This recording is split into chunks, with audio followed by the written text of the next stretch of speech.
नमस्कार, मैं सबा, आप देख रहे हैं N4 न्यूज़ भारत। अभी मौजूद है हज़ारीबाग के सदर पुलिस स्टेशन में और यहाँ पर आपको बता दें, मुहर्रम आने वाला है। मुसलमानों के लिए त्यौहार को बहुत ही धूमधाम से मनाया जाता है और चंद दिन होते हैं मुहर्रम के। अगर उर्दू कैलेंडर या इस्लामिक कैलेंडर के डेट के हिसाब से देखें तो 6, 7, 8, 9 और 9 और 10 जो दिन होते हैं, उन दिनों को जो मुस्लिम लोग होते हैं उन लोग बहुत सारे कार्यक्रम करते हैं, बहुत सारा रैलीज़ निकालते हैं। उन चीज़ों को लेकर आज यहाँ पर डिस्कशन किया जा रहा है। जो गाइडलाइंस है वो इशू किए जा रहे हैं। कौन से डिस्कशंस हो रहे हैं, प्रशासन है यहाँ पर, जो कमेटी के लोग हैं वो सारे लोग मौजूद हैं यहाँ पर। सारे लोगों के बीच में डिस्कशंस किए जा रहे हैं और गाइडलाइंस इशू कराए जा रहे हैं। क्या गाइडलाइंस हैं और क्या बातें हो रही हैं, हम आपको दिखाएंगे। जुड़े रहें N4 न्यूज़ भारत के साथ।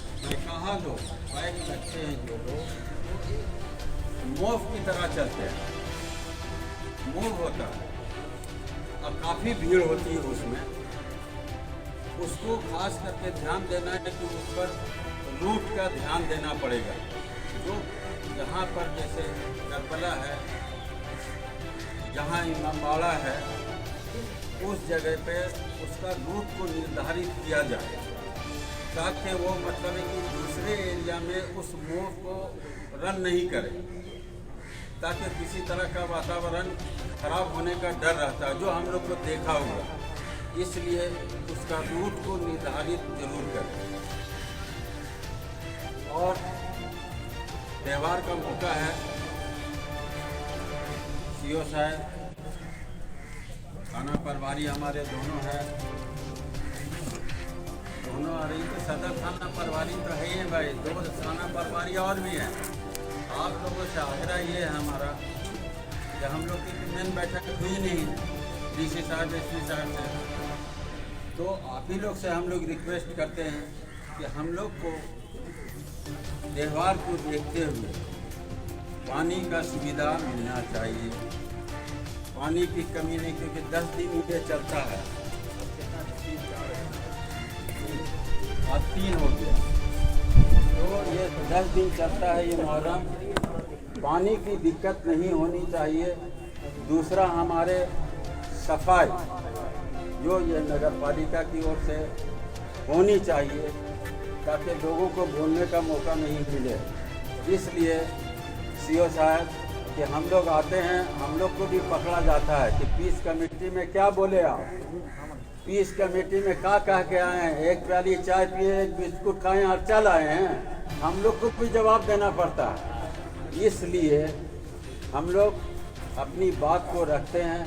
हम लोग की बातों को गंभीरता से लीजिए और इस काम को कराने का कृपया करें। जय हिंद। साथी पत्रकार बंधु एवं पुलिसकर्मी, देखिए, हम लोग हर त्यौहार के अवसर पर इकट्ठा होते हैं, जिसका नाम जनरली हम लोग बोलते हैं शांति समिति। शांति समिति का हम लोग उसी अर्थ में लें तभी इस सभा का कोई हम लोग मतलब निकाल सकते हैं।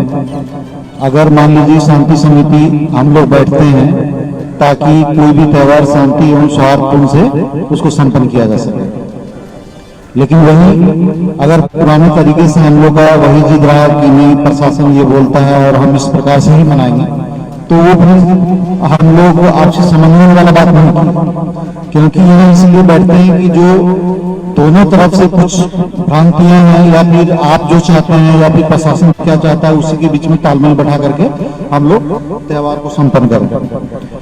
जैसे लुटपाट के मामले में भी हमने बात की, तो जो सभी के लिए ठीक हो, जिससे कि शांति सौहार्द से त्यौहार को संपन्न किया जाए, वो कीजिए। हम लोग हर त्यौहार के अवसर पर, आज से नहीं, हम लोग जब से हैं तब से हम लोग यही देखे हैं कि त्यौहार के अवसर पर यही हम लोग हमेशा निर्देश देते रहे हैं। जैसे कि वरीय पदाधिकारियों का जो निर्देश होता है आप लोग तक पहुंचाते आए हैं कि जुलूस कीजिए, मतलब डीजे एवं पूर्व रिकॉर्डेड गाने का प्रयोग नहीं कीजिए, तो नहीं कीजिएगा। हर त्यौहार में जब हम लोग मना किए हैं तो इस त्यौहार में भी एकदम नहीं रहेगा। और आप लोग का जो जुलूस का मार्ग निर्धारित है उसी मार्ग से चलिए, समय पर खत्म कीजिए। अगर ये सभी बिंदुओं का आप लोग पालन करते हैं तो निश्चित रूप से त्यौहार हम लोग इसको आराम से गुजार पाएंगे। और हर बार की भांति आप लोग अपना परिचय दीजिए, जो हम लोग जानते हैं शांति समिति स्वार्थ रूप से जो हम लोग जानते हैं त्यौहार, वही अपेक्षा करते हैं। ज़्यादा बोलने के लिए कुछ है नहीं। आप लोगों ने अपनी अपनी जो अपने अपने क्षेत्र की समस्याएं हैं उन सभी लोग को अपना अपना बता दिए हैं। ये सीओ साहब हैं, सब कुछ लिख चुके हैं। पुलिस स्तर से जितने भी बात था उसको नोट किया जा चुका है। हर संभव उसको निष्पादन का हम लोग प्रयास करेंगे। और हम लोग थोड़ा सा जरूर अनुभव हुआ है कि यहाँ जितने लोग जो बैठे हुए हैं उनसे ज्यादातर हम लोग को कोई परेशानी नहीं आता। त्यौहार के समय भी हम लोग जब चाहते हैं तो उनसे आराम से बात कर लेते हैं। कुछ दिक्कत आता है तुरंत हम लोग ये कर लेते हैं। लेकिन यहाँ जो हम लोग बात करते हैं वो हर समय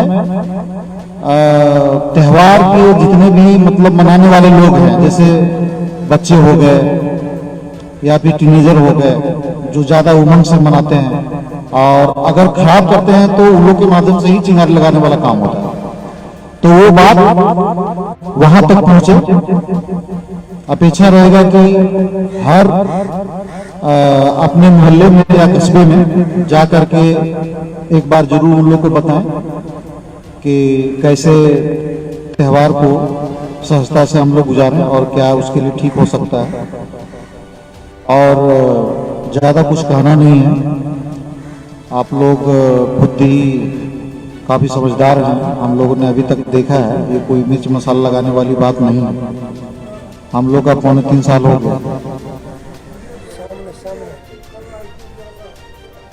हाँ देखिए, डीजे का हम बात करते हैं और एक सेंट्रलाइज मीटिंग होगा जिसमें डीसी मैडम, एसपी साहब बैठेंगे। उन लोग का जो निर्देश होगा वो फाइनल निर्देश माना जाएगा। लेकिन डीजे और रिकॉर्डेड जो गाने हैं उसको मत बताइए। रिकॉर्डेड गाने में जनरली मतलब जो भाषाई रूप से अगर देखें या फिर अभद्र गाना का प्रयोग किया जाता है, इसीलिए उसको मना किया गया है। और डीजे जो हाई पिच में बजाया जाता है उसके लिए मना किया गया है। तो हर बार तो ये बताया जा चुका है, चाहे वो मुहर्रम हो या फिर कई पर्वों का त्यौहार गुजर गया हो, तो हम लोगों ने देखे हैं कि हर जगह हम लोग मना किए हैं। तो उसका अनुपालन जरूर कीजिए, ठीक है। अब सीओ साहब अगर कहना चाहें मुझे सपना बता दें। Thank you. मुहर्रम के शांति समिति बैठक में उपस्थित एसडीपीओ साहब, इंस्पेक्टर साहब, थाना प्रभारी लोसिंगना, बड़ी बाजार, साथ में उपस्थित सभी सम्मानित शांति समिति के सदस्यगण, पत्रकार बंधुगण, समाजसेवी, सभी तरह की बात हो चुकी है आप सबों के द्वारा भी, और इस मंच से भी कुछ छूट गया है। जैसे जो लाइसेंसधारी हैं, लाइसेंस अपना अपना संबंधित थाना में निश्चित रूप से कल तक जमा कर दें, और उसमें जो रूट लाइन है वही रूट लाइन रहेगा, ये आप लोग समझ लें अच्छी तरह से। साथ में डीजे पर बिल्कुल प्रतिबंध रहेगा। आप लोग को मालूम होगा कि रामनवमी में भी डीजे निकाला गया, प्रतिबंध रहने के बावजूद कुछ जुलूस के द्वारा उस पर एफआईआर दर्ज हुई है, गिरफ्तारी भी हुई है। इसका उल्लंघन करेंगे तो निश्चित रूप से फिर प्राथमिकी दर्ज की जाएगी, इसलिए इसका अनुपालन निश्चित रूप से करें। साथ में और जो गिरफ्तार नहीं हुआ तो इसका मतलब ये मत समझिए कि वो छूटा हुआ है, या तो ये समझिए कि पुलिस और कोई काम में लगा हुआ है तो थोड़ा सा मतलब बटा हुआ है ध्यान, या फिर वो फिलहाल चल रहा है। जिस समय मन करेगा हम लोग ये करेंगे। तो ये नहीं समझिए कि केस होता है और उसका कोई मतलब नहीं है, कोई मीनिंग नहीं है। जब हम लोग को मतलब लगेगा कि फुर्सत में है अभी ये काम कर लेते हैं तो उस समय वो काम कर लेते हैं, तो उसका प्रभाव को समझिएगा जरूर।